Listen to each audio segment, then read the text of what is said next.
All right, so we're back again, and we've got Matt Powell, and we've got Matt. I can't even say your name anymore. And we've got Matt Powell with us again, but this is actually just the continuation of our Heroes Behind the Badge event. How's it going, Matt? It is wonderful. All right. Excellent. Now, since we're in the middle of a fundraiser for the Fraternal Order of Police, I know you do some work with different police departments. What kind of stuff do you teach them?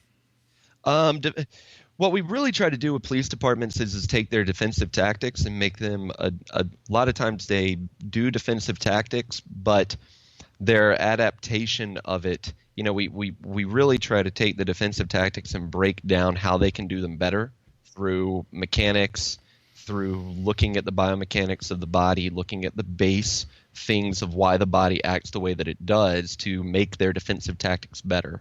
A lot of departments are very iffy when they bring people in to teach DT because it might go outside of their guidelines. And you don't want an officer, you know, out there doing, you know, kung fu crazy shit or something like that. Dragon flying call. Yeah.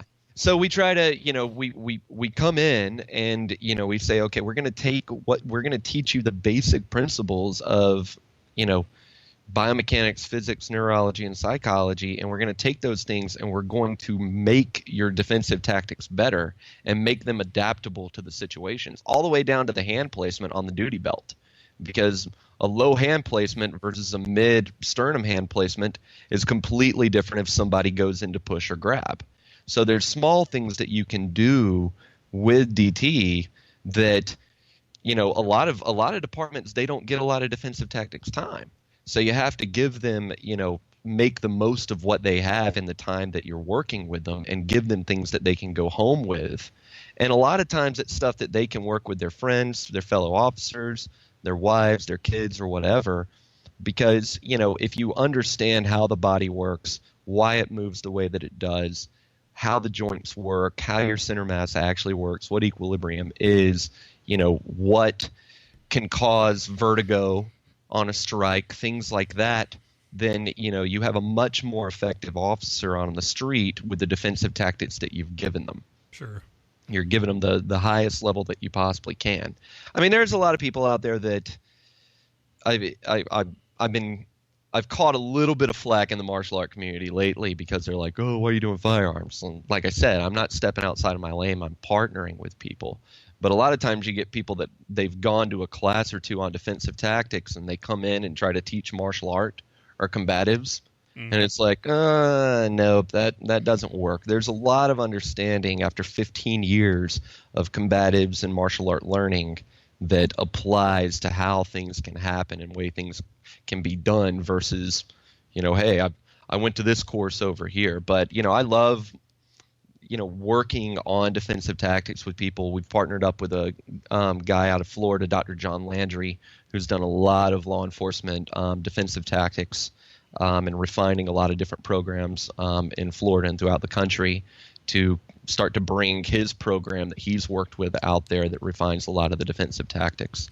And if any of the police officers listen and if they want to get in touch with you, just go to your website and they can get some of the trainings, or even if they want to talk to their chiefs or something about getting people in, you can just pramek.com. You know, you talk about fitness. I had one of my students, he's probably listening. I'm not going to name him by name, but I'm not going to, but you almost did, didn't you? Yeah, I was about to, but he responded to a call, and any officer can relate to this. I know I can. He responded to a call and basically ended up, and he's a big guy. He's about 6'6", 290. You know, experienced officer, ended up in a 10-minute fight. Ooh. 10 minutes. He went through his taser, went through his baton.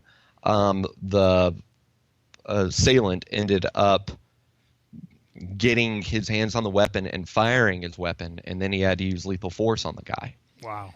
And his combative learning and his fitness level allowed him to continue fighting when backup 7 minutes out, backup 7 minutes out, backups 3 minutes out, backups 3 minutes out. And, you know, those types of fights, they keep going if you don't go to the gun and use lethal force. And sometimes you end up in a department where it's frowned upon to go to that. So, fitness and good combative learning go hand in hand when you can't get to the firearm, or you're in a situation where it's unsafe to produce the firearm. Sure. Where you'd rather, if you can, the firearm not come into play and you take care of it, with your hands or what you have available to you that might be around you in the environment. That's another thing that we like to work on is improvised weapons, using the environment, the street, everything around you. One of my old teachers in Russia used to say, if you look at it from a large perspective, your city is an improvised weapon. Everything around you can be used. Everything can be positioned to be used. It's just a matter of being taught how to view the environment that way. Yep. All right, now we're here with Jeff Blanton from Leatherneck Tactical, a guy that I just realized when he said his name, he ordered a shirt of ours. He's a leadhead. That's right. That's absolutely. awesome. He's a faithful listener of ours. Now, what is Leatherneck Tactical? Leatherneck Tactical, we are a local-owned, Murfreesboro, Tennessee-based tactical gear company. We make Kydex holsters, just about any kind of tactical gear, about anything you can mold out of PVC, thermomolded plastic. I was noticing that some of the stuff that you brought tonight to the auction, you had, thinking of you when I saw this, he had a cigarette lighter holster. Why are you thinking of me? I don't smoke. Because you've got one customized. Oh, the little Zippo? Yeah, the Zippo. It's a Zippo holster. We make those. We do dip can carriers, man. We make anything people call and want us to make. We make those. We need a pin Kydex holder. We actually have one of those. Do you really? Yes, we do. Man, I thought I was coming up with something new. Now, can you make one for a 50 BMG pin? Yes, we could. Yes, we could. Yes, we could. No job's too hard for you guys. So tell us a little bit about how you got into that, how you got started. Well, tell us about your background. You got a military background, right? I do. Prior service, Marine Corps. Thank you for your service. Thank you. I appreciate that. I guess once a Marine, always a Marine. But we got into this one night, my brother and I, when FN came out with their new FNS pistols. Absolutely nobody made holsters for them. We searched, and we said, you know what? Started doing some research on the internet, and we just figured we could make this. We're kind of handy guys, so that's how it came about. Just sitting in a room at my house, and just necessity. Necessity. It was just born from necessity. That's there you absolutely go. Right. Now, do you make them for local police departments too? Or? We do. Okay. We make for a lot of local. Yes, all of our there's something a little holsters. special about the Kydex that you make. You've got some adjustments. We do. We make adjustable retention into each holster so that it can be adjusted for the fit of the gun. Some people like a little stiffer draw. Some people like them a little looser. But we build in a retention point so that you can adjust it with a Phillips screwdriver. Can you make them with different cants too? We do. We can make anything from a straight up and down draw to we can go as much as 22 degrees. That's a very excessive. But wow. But we can. We do the FBI cant, the 15 degree and the 10 degree also. So all kinds of colors, all that stuff. If you can dream up a color and they make it, we can make you a holster. Awesome. We just ordered in some pink camo. It's shipped out today. That's for left hand, right? Absolutely. Okay, I heard he okay. liked pink. Yeah. Now, I got the green. You saw. I don't know if you see my green one. I don't have it on today, but now if somebody wanted to get a holster from you, how do they find you? They can find us at www.leathernecktactical.com, and we also have a Facebook page, Leatherneck Tactical Concealment. Either one of those. Check us out. Give us a phone call. vet-owned, operated. Yep. Now, what's your favorite gun? My favorite gun is going to have to be 1911. Really? Yeah. I'm a dyed-in-the-wool Marine Corps. It was a government issue weapon for those guys and for us, and I just learned to love it. Kind of what you cut your teeth on? Yeah, it's kind of that. I'm also a big bolt gun guy, so I do a lot of 308. Oh yeah, I love long distance shooting. I think I do too. I'm starting to get more into that than some of the other stuff we've done. Well, There's still room hadn't for shot all my of it Mosin for me. yet. You got any new products coming out? We constantly have something new coming out. We just try to keep coming up with new things and new ideas and new and better ways to, expand on what we already do. We have some new gear. We're turning our holsters out in a totally different way. Some new processes that are a lot more comfortable. Yeah. So Are you strictly Kydex, or do you do other materials as well, like leather or hybrid type stuff? We do have a few that we're running that we do the hybrid. Yeah, we do some hybrid holsters. It's not our main thing, but we get special requests and we will do those for them. Awesome. I mean, that's the whole thing about being a custom shop. We can adapt to whatever the customer's looking for. Awesome. So, well, thanks, Jeff. Thanks for coming on. Guys. Thanks for everything you're doing. Appreciate the donations that you made here tonight. Hopefully, I hadn't heard the results and the tallies on everything yet, but hopefully we'll Looks like they sold almost everything. Yeah, I'm not sure how mine came out. I know I racked up pretty good. I ended up with Rob Pincus's training. Oh, did you get that? Absolutely. Nice. So That'll I'm be looking fun. forward to that. Are you going to go to the Knoxville one? That's May 7th. I'm looking at my schedule 'Cause I to see think if we I may be can going to that. Yeah, if I can get in. I'm on that. going to go. I'm definitely going. I'm looking forward to it. I'm hoping I can make that one. I just got to check my schedule and make sure I can do that We that may quick. be there with you. Well, that would be if that's the awesome. one you go to, let us know and we'll carpool or something. Yeah, Save some gas. Yeah. absolutely, man. I filled up on the way up here right now. It's 351 down in Murfreesboro. That's ridiculous. Crazy. And I've noticed that several stations have been out of gas. Yeah. I've been to a couple and they've just been like completely out. Appreciate it, guys. Thanks for having me on. Thank you. So now we just finished watching the movie, and it was Powerful. very, very powerful movie. Powerful movie. Actually motivated me. I was going to ask you guys about this too, to figure out what we can do, being outside of law enforcement, what we could put together. I know, talking to Jay and David and other police officers who've been on the show, one big thing we hear constantly is just the money for the extensive training. I mean, they say we've probably had more training than they have going to all the tactical trainings that we had. And I mean, that's one thing that we could try to put together, or more vest or equipment. Let's or let anything everybody like that. introduce So- themselves first. So Yeah, I guess I could say that before I say we're going so our to. listeners know who we're talking They to. think we're talking to Ghost. Yeah, yeah. You ready for me? Yeah, you got to Okay. get about an inch away. Okay, I'm Sheriff Robert Bryan from Wilson County. Okay. Chief James Hambrick from Mount Juliet Police Department. And I'm Chief Scott Bourne from the Lebanon Police Department. So y'all are the rivals. Absolutely, absolutely. I mean, we're brothers, can't you tell? I mean, I don't have no rivals. You get along with everybody, don't you? Yes. That's what it's about, right? that's a sheriff Yeah, for you. I a mean, sheriff that's for that's Well, a guys, sheriff first for you. off, I want to thank you for everything Yeah, that you do absolutely. for us and our community to help keep us safe and protected. I mean, we can't thank you enough, and this is kind of our way of giving back. We just don't feel like we do enough, but thank you guys sincerely. We really appreciate y'all being here. I mean, just getting the word out and letting people, let it be a voice getting out to the public. All across the nation. I said it tonight. That this building should have been packed. Yeah, It should have been full. I agree. The fire department should be walking in here telling us we got too many people in here.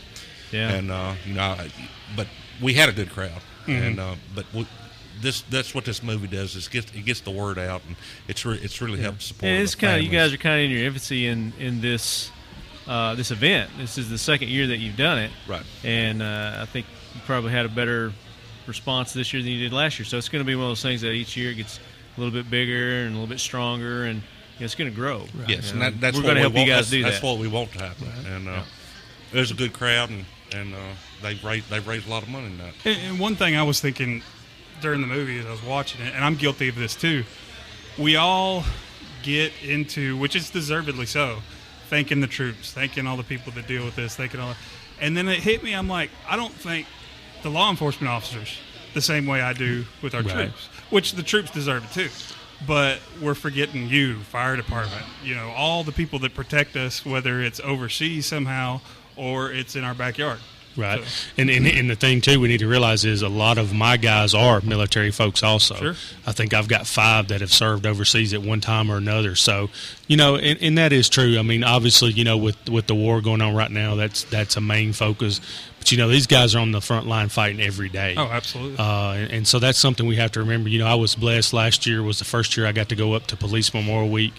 And just to see the candlelight vigil, just to be there and see it is just amazing. You probably got 40 to 50,000 police officers and their families there, and the people you meet. We've become best friends with a guy from London that we've met up with, and now he comes to the States, and he came to Nashville last year, and we hung out together, and so the people you meet there, and just seeing the families and And it really hits home.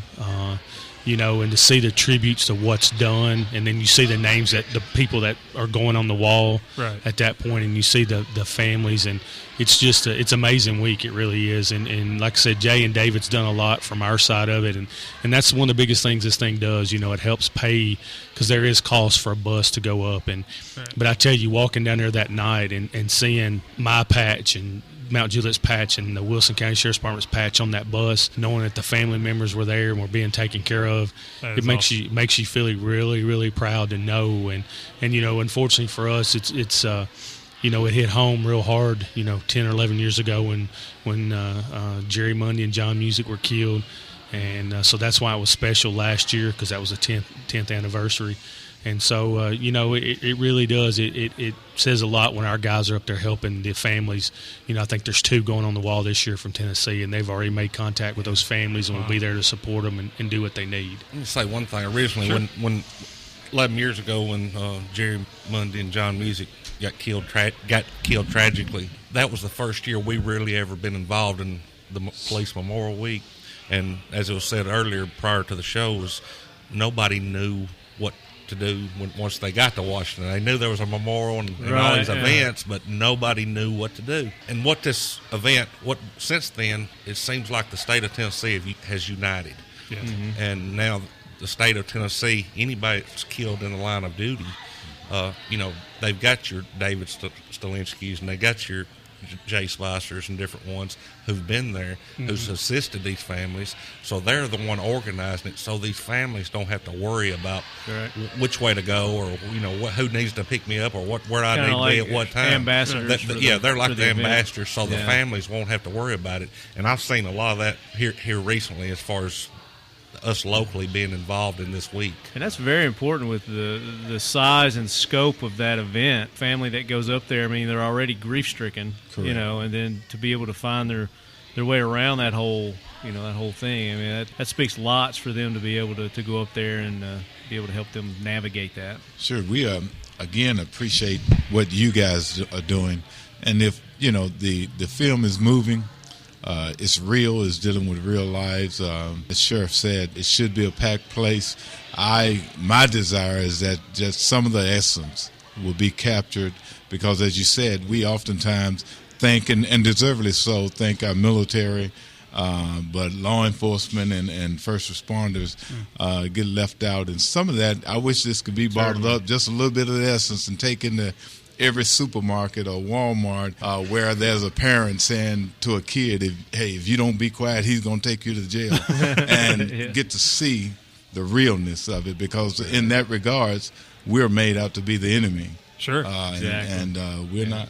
And I experienced it with my daughter just, when was it I got that ticket?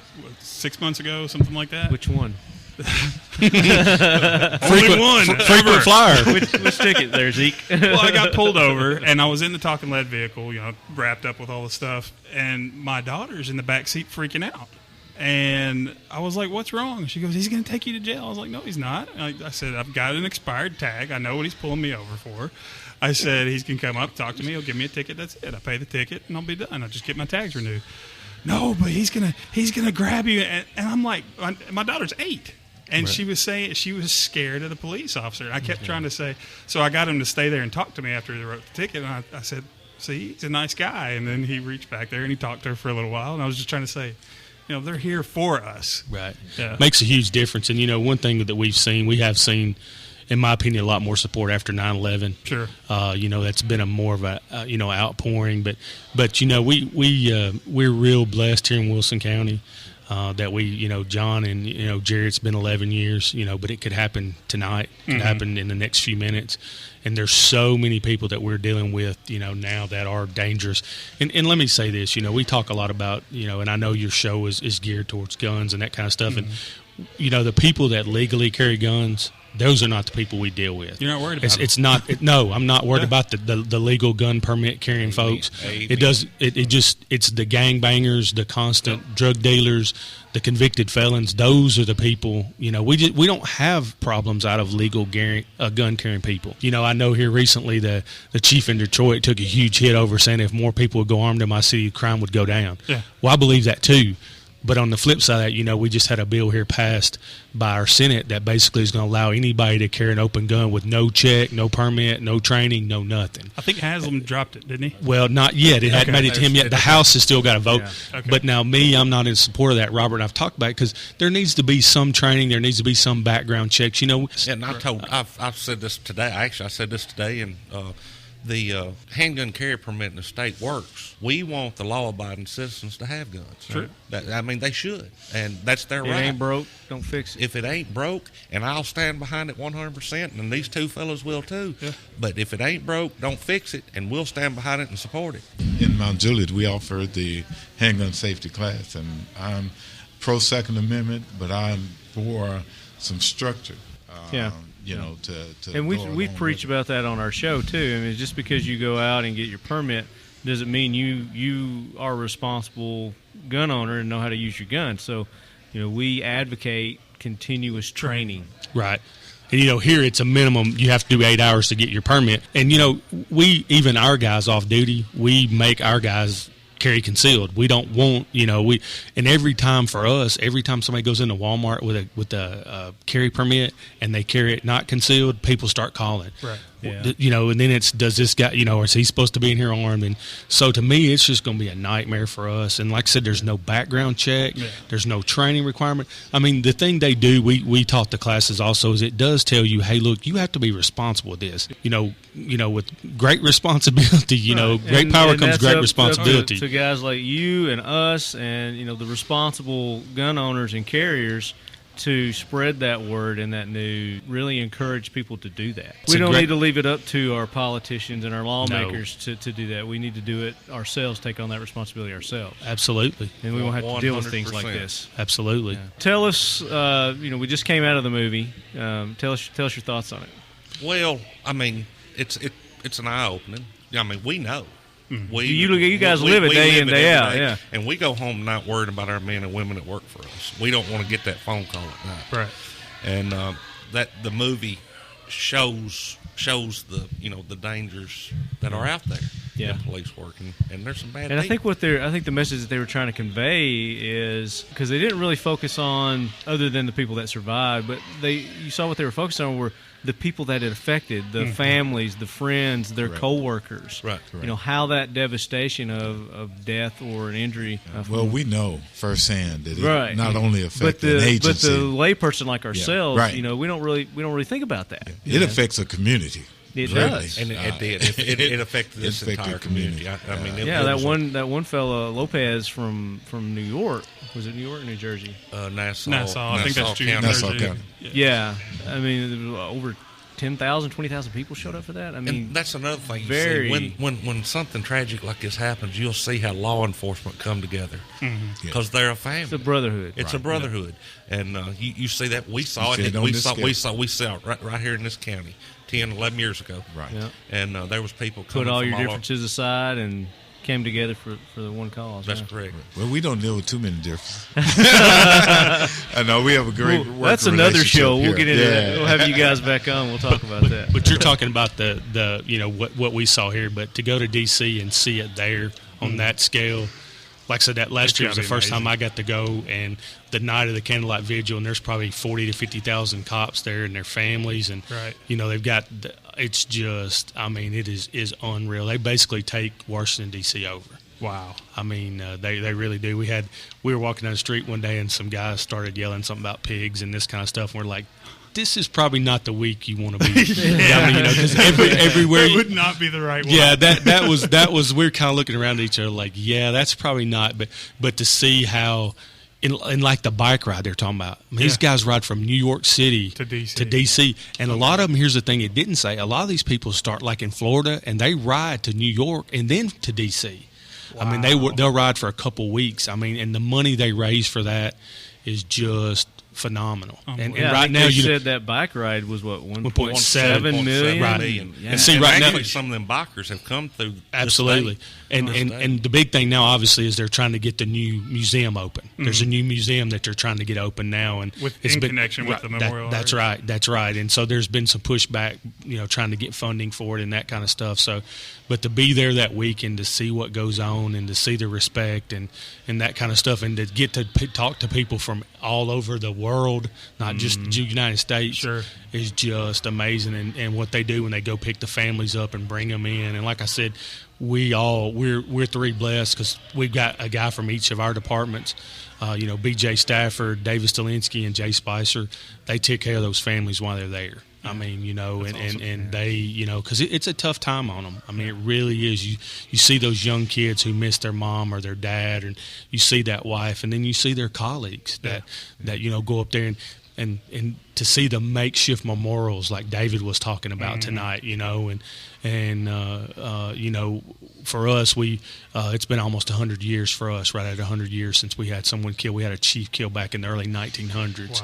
Wow. And so it's been a long time for us. And you want to keep that going. Absolutely. Yeah. But I'm going to tell you something. I was the FOP president here when we built our memorial over at the Sheriff's Department. And at the time, we hoped we would never, ever put any more names on it. Right. And we did. And one cool thing that we did when we did that is there were several of those people on there that their names had not been put on the wall in Washington.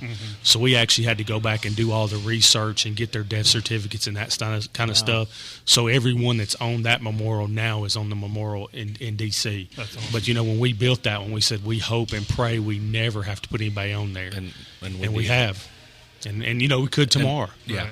Anytime, you hate building you hate having To build a memorial. But you worry about I might put another name on that at some point, and you just it really sticks on you. Yeah. Right. And I think you guys know that going into your line of work, part of the business. and these men and women that we're talking about in law enforcement, they get up every morning or every afternoon to go to work.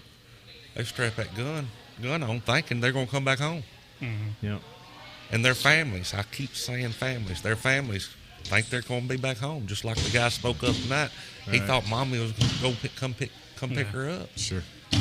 And they don't. And that's just it's a very it's a rewarding line of work, but it's very, very dangerous. Yeah. That one guy said, they don't get paid enough. Yeah. For another year, we were here last year, different film, but same content, and this one as well. And I wish we didn't have to have a movie or event like this, but the reality is, as you said, we go into this line of work, and most of us feel it's a calling to go into this line of work, and we know that those are possibilities for any of us or our men and women on any given day. And so we just it's to bring awareness again. It takes a to special the breed citizen. to be able to do what you guys and these men and women do day in and day out. Because as it was said and stated, we have to run to what other people are running from. So Sure. Yeah. it's part of it. And we thank y'all for that. And for a fun question, let's go down the line. What's your favorite gun? Doesn't have to be your carry weapon. It could be something in your safe. Actually, I just bought my favorite weapon. I've always wanted a Beretta 92FS. A friend of mine had one when I very first started. Yeah.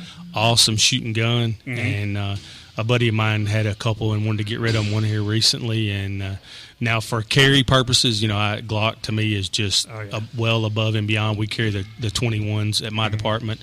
I personally like the 19 as an administrator. But yeah, so I haven't got to shoot it yet, but it's coming. I'm gonna get me some. I joked to him I was gonna be like Pat and get me some ivory handles to go on it. Because I made them. A while ago you said something else. Not pearl handles. You said pearl handles. I think we know what pearl-handled Beretta. I think we know what sweet. Patton That said would about be the sweet. pearl handle ones. I believe we won't go into that on this family show. But That's one that's but on my I bucket believe- list too. The 92FS with pearl handles.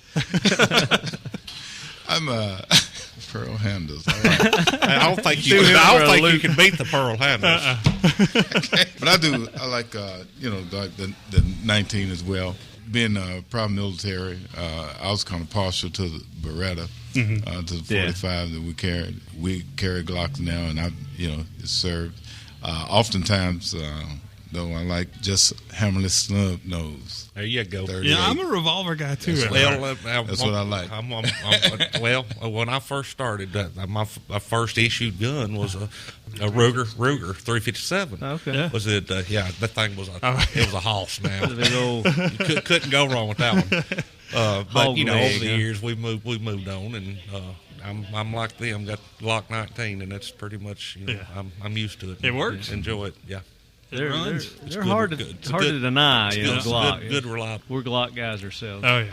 Even though I want a Smith & Wesson 500 next. You want some Pearl Habits? I'm more of a whole grip kind You of start guy. Pearl. Well, guys, we appreciate y'all doing this and coming on the show and kind of talking about it a little bit. And we want to keep in touch with you too, because we'd love to help out any way we can. Yeah, whenever you guys have special events or whatnot, anything you want to promote, give us a shout. We'll be glad to help out. We really appreciate y'all We being appreciate it, and hopefully, for the next one, we can schedule and coordinate it in advance to where nothing else is scheduled on that date, because it's been a lot of different things on this night. here. By the way, Really? it's his birthday today. Oh, happy birthday. Mine's Birthday, tomorrow. Chief. Yeah, See? Yeah. Good week to be born. mine's next week. So, Some of the people Let's that thank donated. everybody that helped donate to this cause. Our buddy Rob Pincus, PDN and ICE, they donated a boatload of training DVDs, and then that gift certificate. That Jeff Blanton That Jeff actually won. Blanton one, yeah. So that's going to be cool. So hopefully we can hook up with him in Knoxville on that. Griff at Combat Flip Flops, combatflipflops.com. Dax at Cantu Bruner Designs, cantubrunerdesigns.com. Thin blue line pen, very, very cool. Jeremiah, buddy, it's Savoy Leather. And is it SavoyLeather.com? Mm-hmm. Yep. So Jeremiah at Savoy, thank you, buddy. Awesome snakeskin holster that he donated. Kenny and Robbie at Vet Made Ammo. They donated 500 rounds of 9mm. Thank you. Thank you, guys. And they are vetmadeammo.net. Check them out.